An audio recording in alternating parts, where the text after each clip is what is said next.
Exemple d'application.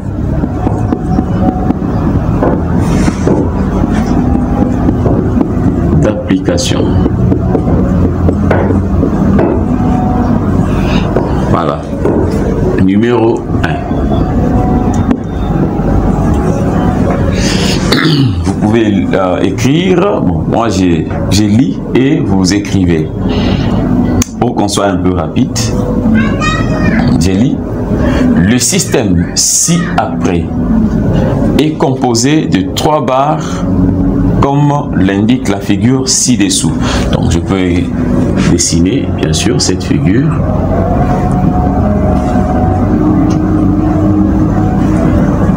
Nous avons ça.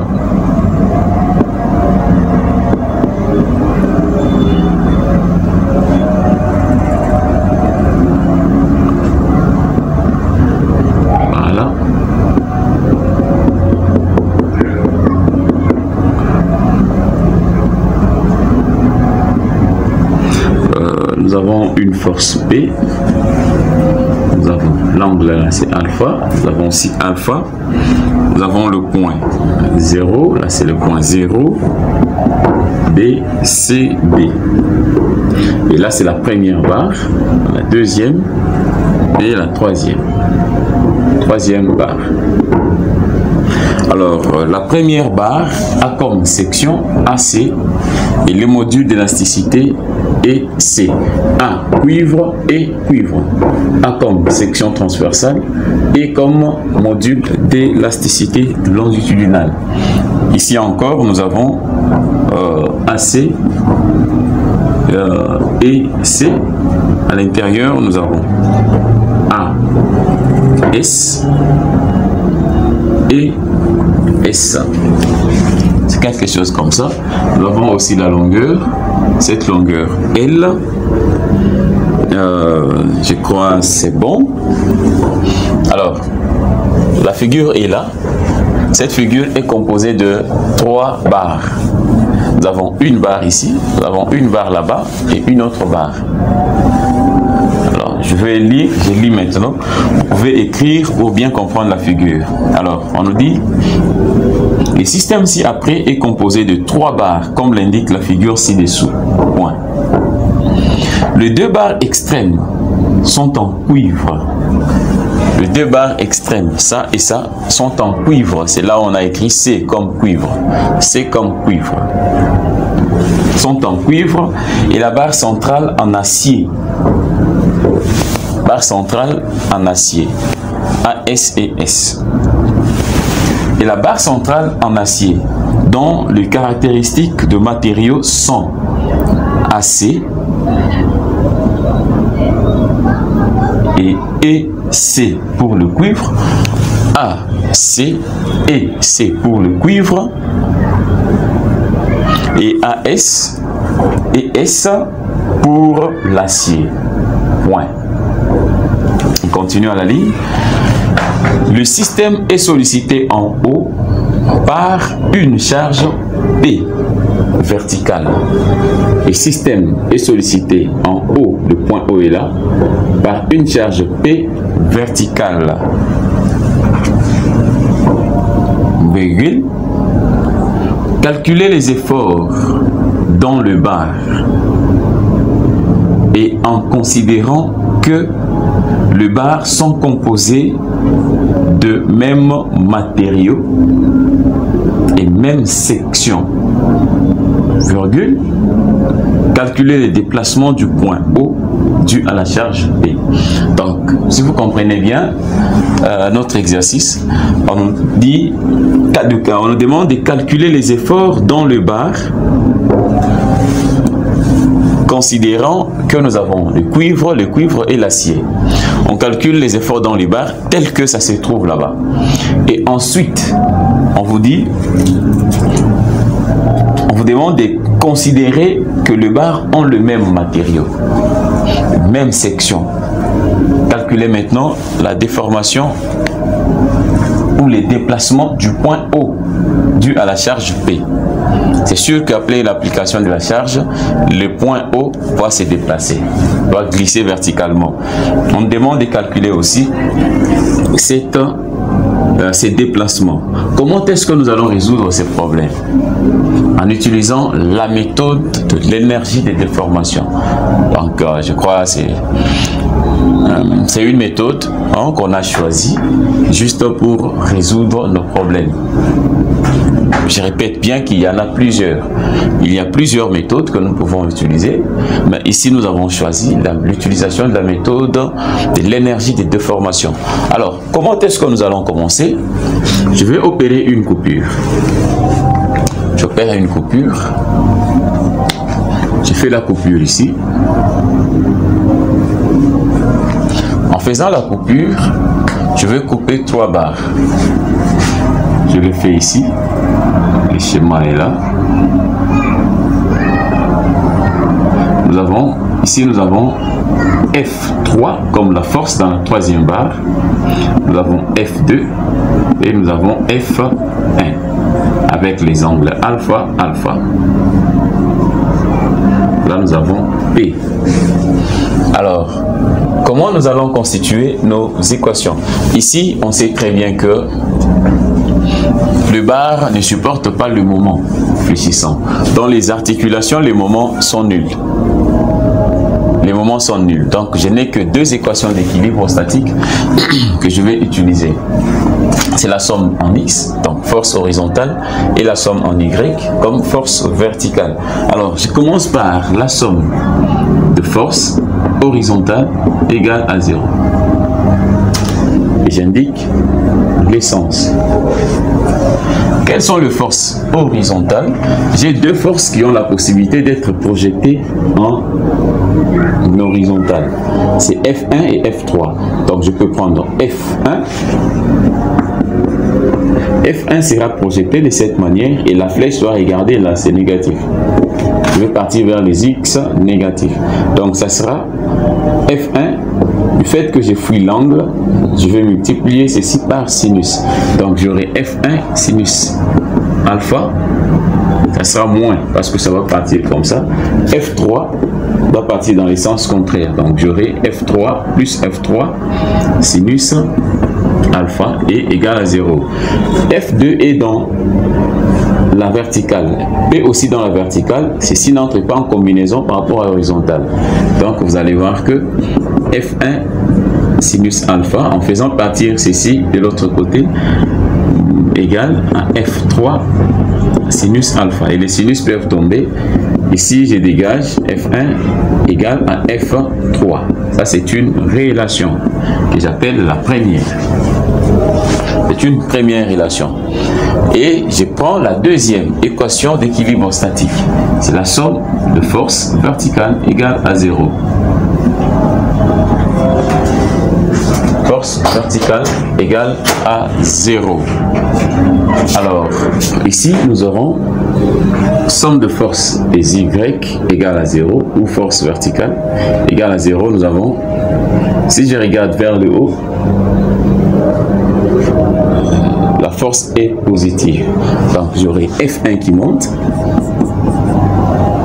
Non, c'est F2 qui monte.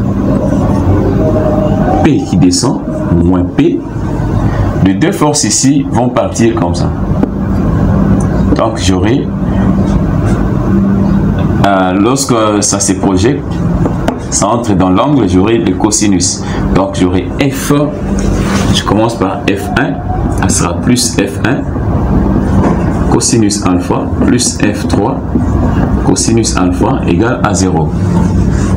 Et comme force inconnue, je vais pouvoir dégager. Je sais déjà que j'ai F1 qui est égal à F2. Et je peux dégager F1 qui est égal à F3. Et je peux dégager F2. Donc ceci va me donner F2 égale à P qui va partir de l'autre côté. Donc j'aurai P. Ici c'est moins P. J'aurai P là-bas. Moins ça et ça, j'aurai 2 fois parce que F1 et F2 et F3 c'est la même chose. Donc je peux prendre ceci comme étant F1. Donc tu aurais, avec le plus, en partant de l'autre côté, ça sera moins.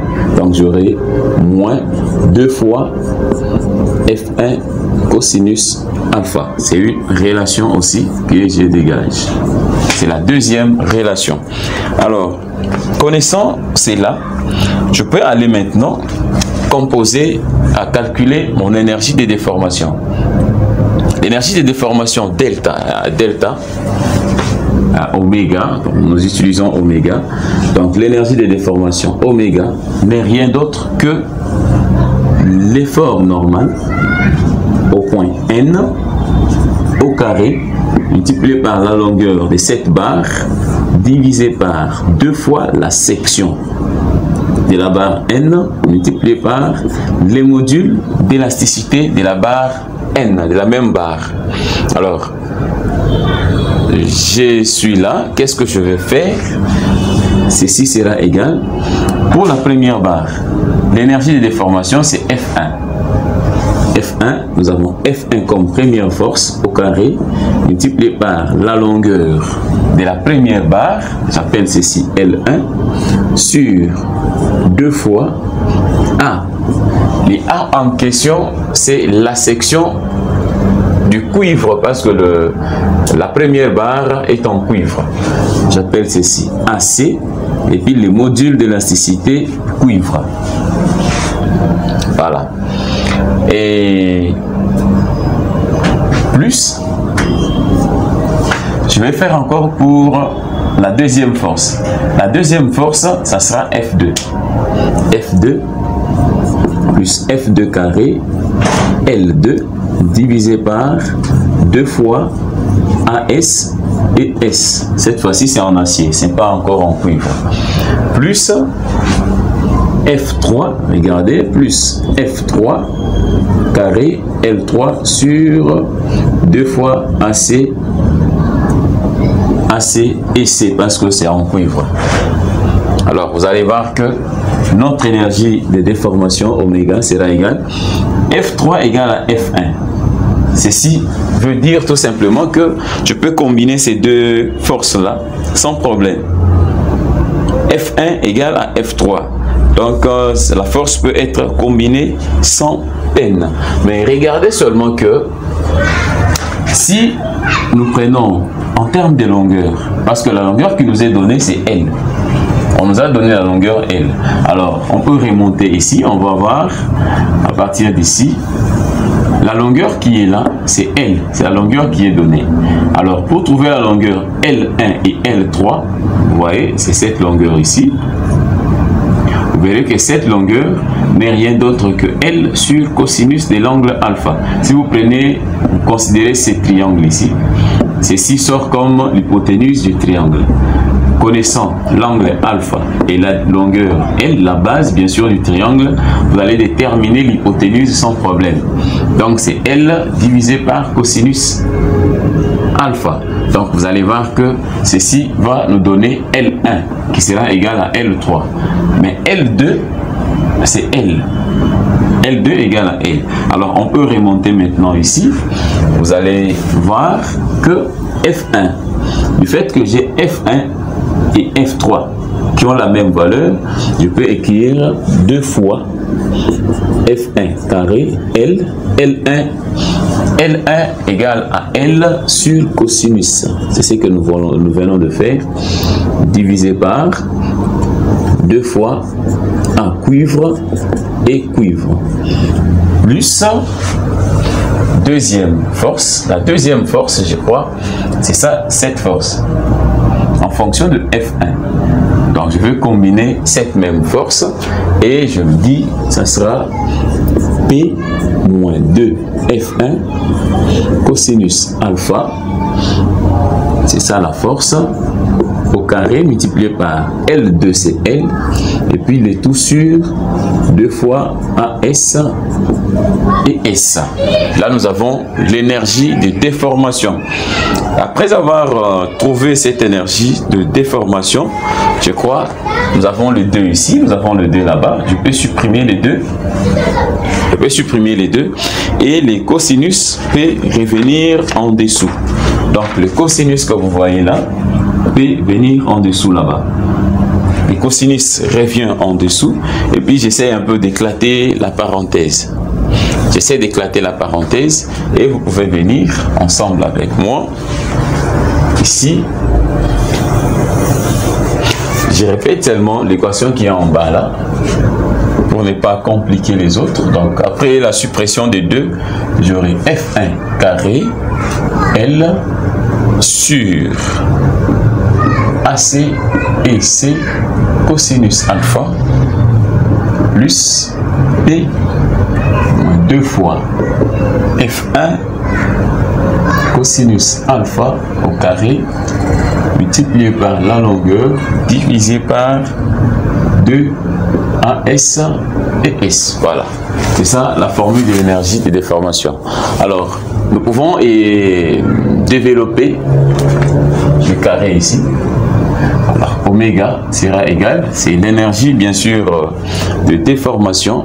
Donc, ceci sera égal à F1 carré L sur ACFC cosinus alpha plus, je développe ceci, j'aurai P carré, je prends d'abord P carré plus ceci aussi au carré, donc j'aurai 4 F1 carré cosinus carré alpha, je viens faire moins 2AB, donc 2 multiplié par A c'est P, B c'est 2 fois F1 cosinus alpha et puis le tout multiplié par L sur 2 AS et S. Voilà, c'est comme ça. Alors, et par là, vous allez voir que ceci peut être éclaté, hein? Oméga égale à F1 carré L sur ACFC cosinus alpha. J'éclate ceci, je mets le P, ça sera P carré L, parce qu'il y a le L là-bas qui vient multiplier, divisé par 2 AS et S, plus ça et ça, donc j'aurai 4 F1 carré cosinus carré alpha sur 2 AS et S, plus ça aussi, donc j'aurai 4 ici, ça sera moins 4P multiplié par L multiplié par F1. Ici, je vois, j'ai perdu le L ici, donc j'aurai 4L. Le L ici doit multiplier là, et le L ici entre aussi de l'autre côté, F1 cosinus alpha divisé par 2 AS et S. Là, nous avons trouvé la valeur de l'énergie de déformation. Donc je crois que cette valeur n'est pas assez compliquée. La manière en fait dont nous avons calculé cette valeur de l'énergie de déformation. À partir d'ici, là nous avons l'énergie de déformation. Nous allons poser maintenant notre condition dans les théorèmes de Castigliano. Donc, le théorème nous dit que nous allons calculer d'abord l'énergie, la dérivée partielle de l'énergie de déformation par rapport à la force inconnue. La force inconnue qui est à l'intérieur ici, c'est F1. C'est F1 qui est l'inconnu à l'intérieur. F1, F1. Alors, par rapport à la force inconnue, c'est F1. Et cette dérivée partielle doit être égale à 0. Et là, j'aurai une équation à résoudre. Alors, je me dis ceci égale la dérivée partielle par rapport, je commence par ici, F1. La dérivée par rapport à F1, j'aurai 2 F1 L. Je dérive F1. 2 va descendre. L sur AC FC cosinus alpha. Là, c'est la dérivée partielle de ceci. La dérivée partielle de ça, ça tombe parce qu'il n'y a pas F1 à l'intérieur. Nous faisons la dérivée par rapport à F1. Là, ceci tombe. Je reste avec ça. La dérivée par rapport à F1, j'aurai 8 ici. F1 au carré, j'aurai 8. Donc plus 8 F1 L cosinus carré alpha sur 2 AS1 et S. AS et S. Et puis moins. Il y a encore F1 à l'intérieur. Nous pouvons faire la dérivée partielle par rapport à F1. Le F1 ici va disparaître et j'aurai 4PL cosinus alpha sur 2 AS et S. Et là, nous avons notre équation, bien sûr, qui sera égalisée à 0. Donc, nous avons fait, si vous regardez, pourquoi on égalise ceci à 0? On ne dit pas qu'on doit égaliser les théorèmes en fait de Castigliano doit être obligatoirement égalisé à 0. Non, c'est pas ça. On l'égalise à 0 lorsque le déplacement est nul. Donc le déplacement en question, c'est les déplacements dans la direction de F1. Donc si vous regardez ensemble avec moi, la structure est comme ça. La structure est comme ça. F1 est à l'intérieur ici. Là, c'est F1. Donc, vous allez voir la déformation à ces niveaux. Donc, cette liaison est bloquée. Là, le nœud est bloqué. La déformation est nulle. Je peux faire aussi la déformation par rapport à F2. Ça sera aussi nul parce que ceci est bloqué. Là aussi, ça sera nul. Mais si je fais par rapport à P, ceci ne peut pas être nul parce que l'origine de P est déplaçable. L'origine de la charge, le point d'application de la charge P est déplaçable. Ceci ne peut pas être 0 dans le théorème de Castigliano. Mais seulement ici, le nœud n'est pas déplaçable. On peut égaliser à 0 dans le théorème de Castigliano sans problème. Donc je crois que vous m'avez très bien compris l'utilisation en fait de notre théorème. Alors comment nous allons essayer de développer? Nous allons partir encore. Je fais ce théorème ici. Cette dérivée partielle et qui est égale à 0. À partir de là, je peux simplifier. J'aurai 2, 2. Je reste avec 4 là-bas. 2 aussi peut partir. Je reste avec 2 au-dessus. Je reste avec 2 au-dessus. Mais seulement, je peux aller aussi de cette manière ici. Au lieu de faire ceci, de simplifier les deux, je peux garder les deux. Pour garder le D au dénominateur, je peux aller faire, donc je garde les deux ici, en multipliant par 2 là-bas. Au-dessus aussi, je vais multiplier par 2. J'ai besoin de garder quelque chose à l'intérieur. Donc, je multiplie par 2 là-bas. Et là, au-dessus, je multiplie aussi par 2. Et ça sera 4. Donc, je garde le 2 ici. Et ici, ça devient 4. Et là, je ne supprime pas encore. Je ne supprime pas. Voilà, là, je ne supprime pas. Alors, après avoir trouvé là, vous allez voir que le 2 ici, du fait que les 2 devient les dénominateurs par rapport à la valeur dénominateur, le 2 se trouve à l'intérieur. J'ai 2, j'ai 2, j'ai 2, et là, je peux annuler les 2. Par rapport à 0 ici, les 2 peuvent partir. Les 2 peuvent partir, et là, je peux aller maintenant. Cette équation sera 4 F1 L. Je vais faire le dénominateur commun. Je vois que ici il me reste AS. AS sera ici AS et S. Voilà, parce que j'aurai les dénominateurs communs A, C et C, cosinus alpha et aussi AS et S. J'aurai un dénominateur commun comme ça pour le 3. Alors, avec ça, j'annule juste ceci, c'est AS et S qui vont multiplier 4F1L, F1L. Plus, ici encore, j'aurai 8 F1L cosinus carré alpha, mais multiplié par, ici, les dénominateurs c'est AS et S. Donc, ce qui fait que c'est ceci qui va multiplier notre valeur qui est là. Donc, ça sera AC, PC, cosinus alpha. Moins, ici encore, j'aurai 4PL, cosinus alpha. Les dénominateurs, c'est AS et S. Je vais multiplier juste AC et C. AC et C. Voilà. Et ceci égale à 0. Le cosinus ici sera au carré. Donc vous allez voir, c'est le cosinus ici. Il sera au carré là-bas. Ici, il y a encore un cosinus ici qui va multiplier les cosinus dans le 8 F1L cosinus carré alpha. Avec les cosinus ici, vous allez voir que nous avons les cosinus carré ici et les cosinus là. Ceci sera les cosinus au cube. Et ceci égale à 0. Alors, cette équation sera, à l'intérieur de cette équation, vous allez voir que je peux toutefois éliminer ceci, multiplier par 0. Ça va s'annuler.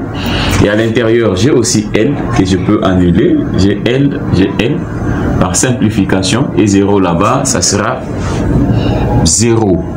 Tout ceci s'annule. Et là, il me reste 4. Je vois, il y a F1 ici, F1 là-bas. Je vais pouvoir regrouper. Je vais regrouper ça et ça.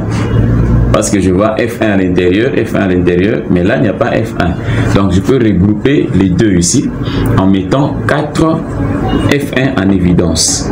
Si je mets 4 F1 en évidence, donc ici, il me reste AS et S. Ça sera comme ça. AS et S. 4F en évidence. Plus les 4 en évidence, il me reste 2 là-bas. Donc, plus 2. F est en évidence. Cosinus cube. Ça sera AC et C. AC et C. Et cosinus cube alpha. Et ceci, moins 4P. Moins 4P, automatiquement, je fais changer ceci, le membre, ça devient plus. Ça passe de l'autre côté, ça sera 4P cosinus carré, non, mettons 4P AC et C cosinus carré alpha. Voilà, c'est comme ça que ça va se représenter. Alors, je peux tirer maintenant F1. En tirant F1, vous allez voir les 4 ici tombent.